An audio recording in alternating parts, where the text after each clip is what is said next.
नमस्कार.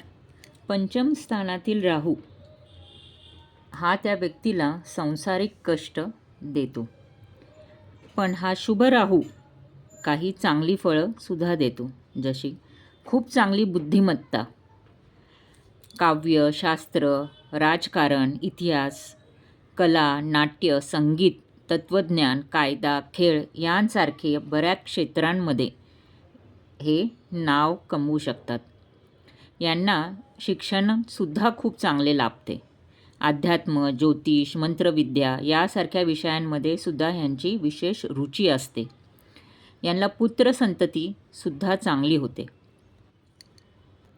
शिल्पकला, सिनेमा व्यवसाय, फोटोग्राफीमध्ये सुद्धा हे खूप चांगले आपले कार्य करू शकतात. पण जर हा राहू दूषित असेल तर संततीसाठी अडचणी किंवा काहीतरी पिशाच्च बाधा, शिक्षणात अडचणी, सर्पदोष किंवा त्या संबंधित पीडा होण्याची शक्यता असते. अशा व्यक्तींनी नारायण नागबलीचा उपाय जरूर करणे.